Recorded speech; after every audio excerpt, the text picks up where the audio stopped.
Continuamos con la lectura meditada del libro Sapiens de Harari, capítulo 3.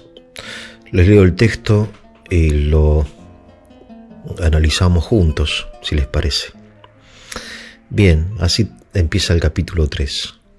Las bandas merodeadoras de Sapiens, contadores de relatos, fueron la fuerza más importante y más destructora que el reino animal haya creado nunca. Punto. Y bien, en los capítulos anteriores, Harari nos dice, de acuerdo al neodarwinismo también, de que la evolución se realiza a causa de mutaciones accidentales, quizá de errores genéticos, ¿no? La mutación es un error en la copia del ADN, o bien de mutaciones accidentales que generalmente producen enfermedades, incapacitan para la vida, pero en este caso esta mutación accidental hubiera dado origen a la especie humana. Sin embargo, aquí nos dice todo lo contrario, nos dice que Sapiens es la fuerza más importante y destructiva que el reino animal haya creado nunca. Utiliza el verbo crear, ¿no? El verbo crear es algo totalmente distinto del originarse o el aparecer casualmente. La creación supone una concepción, una idea. Entonces voy a crear un mueble, por ejemplo. Entonces, habiéndolo concebido, después lo realizo, lo creo, lo hago, ¿no? El reino animal, dice acá, creó a la especie Sapiens, cuando en realidad, vuelvo a repetir, nos dijo anteriormente que Sapiens surge casualmente por una modificación genética aleatoria. Esto no es un detalle y no es pedantería de mi parte insistir en la imprecisión de la terminología, porque es algo que caracteriza a este tipo de... no son divulgadores, sino que son ideólogos que utilizan como una especie de ropa pseudocientífica para llevar adelante un proyecto ideológico, ¿no? Bueno, entonces la pregunta es, ¿el reino animal creó a la especie humana o la especie humana surge casualmente por una modificación aleatoria? El neodarwinismo, repito, dice que la causa de la evolución es esta modificación aleatoria, ¿no?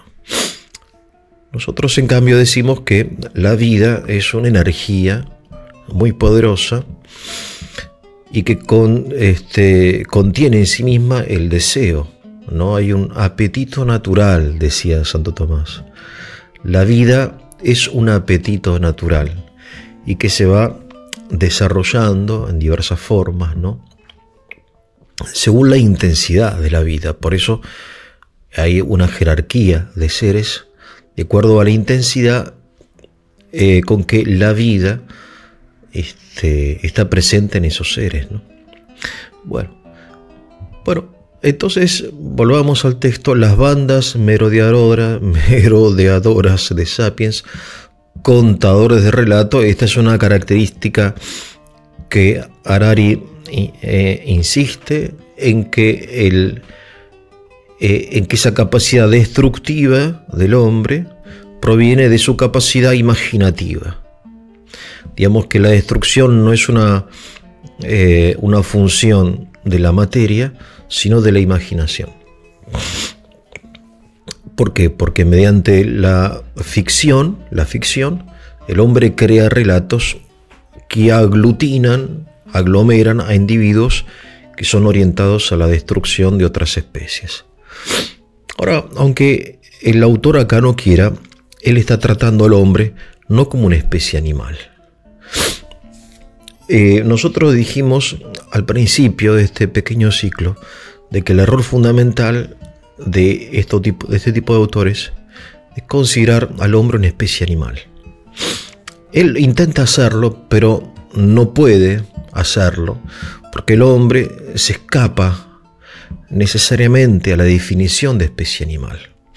Y aunque quisiéramos dejarlo ahí dentro del reino animal, no podemos, y él tampoco puede. ¿Por qué? Porque no hay ningún animal, en primer lugar, que tenga esta capacidad de crear ficciones.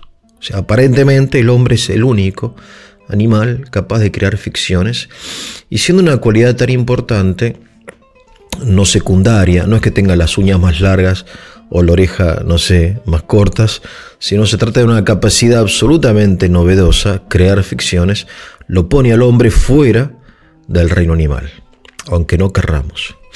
Y en segundo lugar, su cualidad destructiva, ya que el reino animal no tiene un instinto destructivo.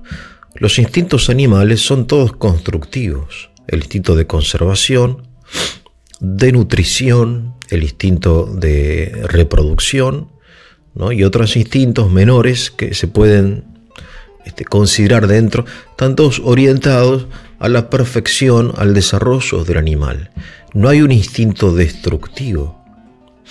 Si el animal destruye, por alguna razón, es como medio para conseguir un fin positivo, vale decir, si un tigre se come un ciervo, no es por destruir al ciervo, sino para alimentarse, ¿no? En cambio, aquí el carácter destructivo del hombre parece ser esencial. Parece ser muy importante. O sea, no dice este autor que los hombres buscando alimento,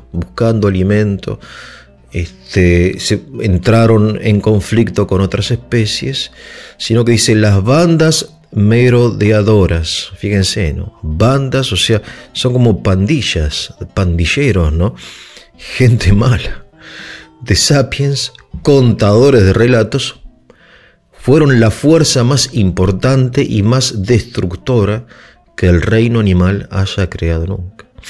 De modo que del reino animal procede algo que no tiene en común con el animal nada excepto el cuerpo, porque tiene una capacidad creadora de relatos que no observamos en los animales y una tendencia destructiva que tampoco observamos en los animales.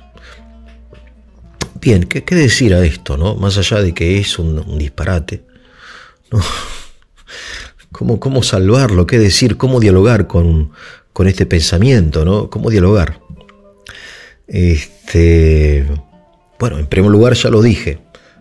Harari pone al hombre aquí, en este tercer capítulo, ya fuera del reino animal, aunque procede del reino animal.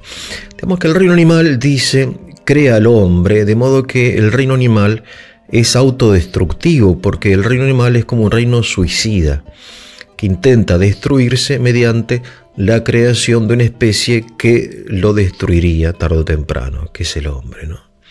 Es un reino suicida, autodestructivo. Bien. Cosa que no observamos, repito, en los animales, que tienen un enorme deseo de vivir.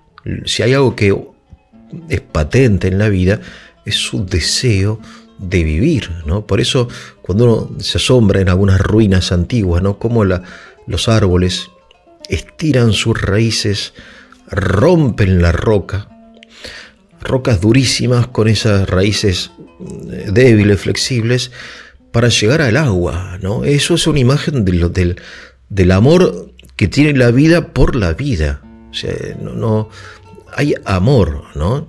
Hay deseo. Eso es lo que caracteriza a la vida y lo que los filósofos siempre han observado, ¿no? Es decir, Aristóteles y bueno, Santo Tomás de Aquino, el pseudo Dionisio Areopagita, ¿no? Que es autoridad también, dice: el principio del universo es el amor, dice el pseudo Dionisio. Las cosas aman, desean, aún inconscientemente, ¿no? Ellos amplían la idea del amor hasta el mundo inanimado. Dice, aún la ley de gravedad ¿no? La ley de gravedad es una expresión del amor de las cosas hacia su centro, ¿no? Las cosas buscan su centro, el agua busca su nivel, y así etcétera. Cuanto más perfecta es la vida, más se patentiza ese deseo por vivir y desarrollarse, no por destruir. Esto es muy interesante, esta idea negativa. Esto es lo que podríamos definir, y voy a ir terminando, como antropología negativa o como pesimismo antropológico. Hay un filósofo político muy querido, ¿no? Español, que sigue trabajando, Dalmacio Negro, y él dice que el mito del Estado moderno se inicia a causa del pesimismo antropológico. ¿Qué significa esto? En castellano. A causa de las guerras religiosas que tuvieron lugar en Europa, después de la Reforma Protestante, y después de las guerras religiosas que tuvieron lugar en Gran Bretaña principalmente y en Francia, entre protestantes, surgió un pesimismo antropológico. O sea, el hombre es un ser negativo, destructivo. Ni Cristo, ni la religión cristiana puede apaciguar este instinto destructivo del hombre. Bien. Pesimismo antropológico dentro de un contexto optimista que es la Ilustración, ¿no?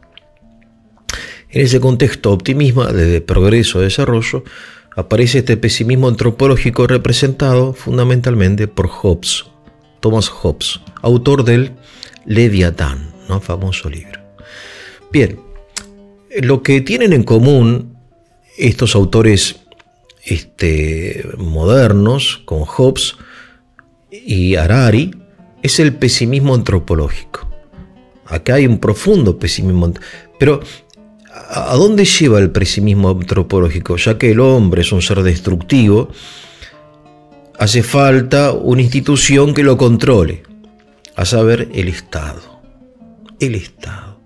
Entonces, dice Dalmacio Negro, en el origen del Estado moderno, como una especie de Dios mortal, está el pesimismo antropológico. No se puede dejar el hombre en sus propias manos, no se puede dejar al hombre libre, porque va a destruir. Entonces hay que inventar algo que Hobbes después va a llamar Estado. Es el origen de los totalitarismos. Y es por eso que quizá se me ocurre, ¿no?, que Harari es tan popular en la élite mundial, ¿no? Recientemente estuvo en el foro económico de Davos y lo invitan, ¿no?, de estos grandes bancos, y etcétera, grandes capitales. ¿Por qué? Porque cuanto peor sea el hombre, mayor se justifica el control sobre él. O sea, lo vimos en la pandemia, que nos trataban a nosotros como niños tontos, que tenemos que andar con permisos de aquí y allá porque no sabemos cuidarnos ni cuidar a los demás. Entonces las personas de 70 años no podían salir de su casa sin el permiso del gobernador o del intendente de la ciudad. Un disparate. Bueno, pero este disparate tiene orígenes profundos, que es esta desconfianza en el hombre, ¿no? Entonces, cuanto peor sea el hombre, cuanto más destructiva nosotros describamos a la naturaleza humana, más se justifica la presencia y el poder, la concentración del poder en la élite mundial. Y entonces ahí las cosas cierran como estos libros que son libritos, ¿no?, que son relatos, llegan a tener un importante lugar dentro del pensamiento porque son funcionales al poder. Pesimismo antropológico, totalitarismo. Que tengan muy buen día.